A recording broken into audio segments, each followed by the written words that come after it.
देहरादून से ये बड़ी खबर आ रही है। धामी कैबिनेट में खाली पद को भरने की चर्चा तेज हो गई है। यशपाल आर्य की जगह कोई दलित चेहरा धामी कैबिनेट में शामिल हो सकता है। दलित वोट बैंक को साधने के लिए भाजपा खेल सकती है दलित कार्ड। बड़ी खबर आपको बता रहे हैं, कल भाजपा के कुछ दलित विधायक मुख्यमंत्री पुष्कर सिंह धामी से मिले थे। सूत्रों के हवाले से ये बड़ी खबर आ रही है। खाली पड़े पद पर लेकिन आखिरी फैसला केंद्रीय हाईकमान को करना है। और ज्यादा जानकारी के साथ सीधे रुख करते हैं, पंकज राणा हमारे संवाददाता देहरादून से जुड़ गए। पंकज, सबसे पहले तो इस बात पर जानकारी दीजिए कि जो धामी कैबिनेट में यशपाल आर्य के जाने के बाद पद खाली हुआ है, उसको लेकर किस तरह का मंथन चल रहा है?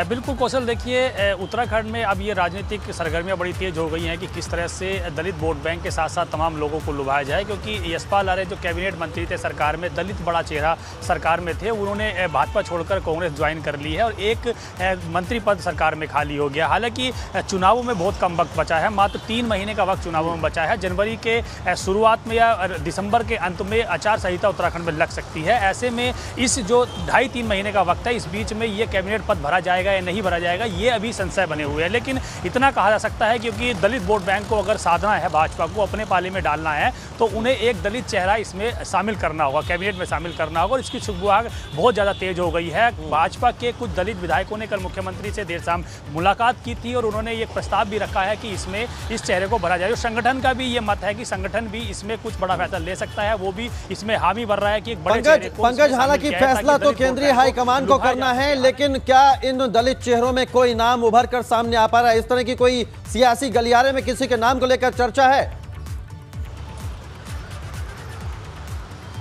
बिल्कुल कौशल, इसमें 3 नाम सबसे ऊपर आ रहे हैं। पहला नाम पूर्व कैबिनेट मंत्री खजान दास का है, जो राजपुर से विधायक हैं, दलित चेहरा है। इससे पहले भी वो कैबिनेट में रह चुके हैं। रमेश पोखरियाल जब मुख्यमंत्री थे उस वक्त वो कैबिनेट में रहे थे। उसके बाद एक चंदन रामदास विधायक हैं, ये कुमाऊं से विधायक हैं और वो भी एक बड़ा चेहरा है, 3री बार के विधायक हैं। और एक विधायक सुरेश राठौर हैं जो हरिद्वार से आते हैं, ज्वालापुर से। तो ये 3 नाम इसमें सामने आ रहे हैं कि इन तीनों में से एक को मंत्री पद में शामिल किया जा सकता है। लेकिन इसमें अंतिम फैसला केंद्र हाईकमान को लेना है। और इस तरह की भी खबर मिल रही है, मुख्यमंत्री पुष्कर सिंह धामी जल्द ही इस विषय पर केंद्र हाईकमान से बातचीत कर सकते हैं और उसके बाद इस पर अंतिम फैसला लिया जाएगा। क्योंकि भाजपा के सामने सिर्फ और सिर्फ चुनाव है। चुनावों में हर तरह से वो चाह रहे हैं कि अपने मंत्रिमंडल में भी संतुलन बनाया, जातीय क्षेत्रीय तमाम संतुलन को बरकरार रखा जाए, ताकि आगामी दिनों में किसी भी तरह की संगठन को, सरकार को दिक्कत ना हो। इसलिए माना जा रहा है कि यशपाल आर्य एक बड़ा दलित चेहरा कुमाऊं के थे, तो कुमाऊं से किसी बड़े चेहरे को इसमें शामिल करा जाए ताकि दलित वोट बैंक को भी साध लिया जाए। बिल्कुल, बहुत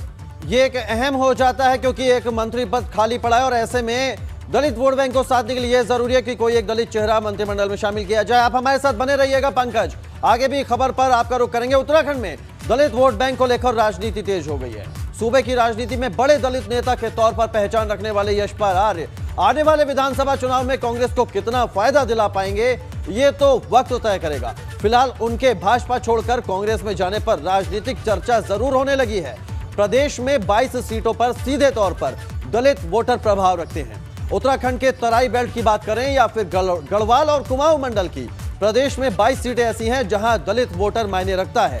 कांग्रेस के पास अब तक दलित चेहरे के नाम पर प्रदीप टमटा ही थे, लेकिन अब यशपाल आर्य के आने से कांग्रेस दलित वोटों में बड़ी सेंधमारी कर सकती है।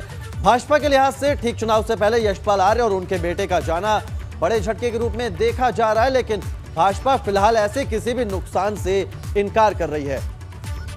तो पंकज राणा का रुख कर लेते हैं। पंकज राणा हमारे साथ लगातार बने हुए देहरादून से। पंकज, एक और देखा जा रहा है कि भाजपा को लेकर यह बयानबाजी हो रही है कि भाजपा को नुकसान हुआ है, लेकिन भाजपा इससे इनकार कर रही है कि यशपाल आर्य और संजीव आर्य का जाना उसके लिए कोई नुकसान की बात नहीं है। लेकिन ऐसे में उत्तराखंड की राजनीति में जो 22 सीटें हैं जो प्रभावित कर सकती हैं सीधे सीधे दलित वोटरों का, जहां पर प्रभाव है वो किन के साथ जाएगा, इसको लेकर एक मंथन होने की जरूरत है।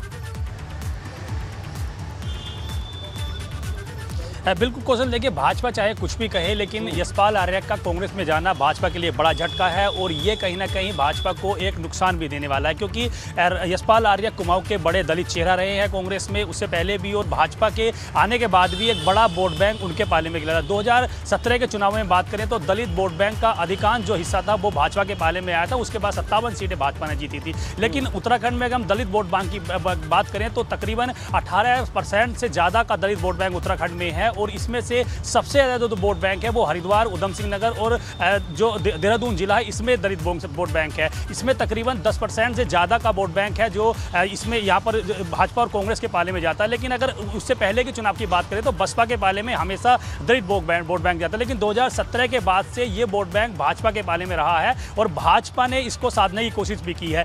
यशपाल आर्य के जाने के बाद इतना जरूर कहा जा सकता है कि जो कुमाऊं की 4-5 सीटें हैं, चाहे हम बाजपुर की बात करें, हल्द्वानी की बात करें, उसके बाद कालाडूंगी की बात करें, नैनीताल की बात करें और भीमताल, सोमेश्वर, ये 4 ऐसी सीटें हैं जहां पर उनका व्यक्तिगत प्रभाव भी है और उनके साथ दलित वोट बैंक बड़ी संख्या में रहता है। तो ये कहना भाजपा की कि उन पर फर्क नहीं पड़ेगा तो एक बड़ा असर इसका पड़ने वाला है। लेकिन फिलहाल कौशल यहाँ इस बात को समझना होगा कि 18.5% से ज़्यादा जो उत्तराखंड में दलित वोट बैंक है उसको साधने को लेकर भाजपा किस तरह से आगे जाने वाली है, क्योंकि इसमें अब ये भी निकल के आ रहा है कि भाजपा इस वोट छोटा सा जवाब पंकज, कांग्रेस को कितना फायदा होने वाला है? शामिल कर सकता है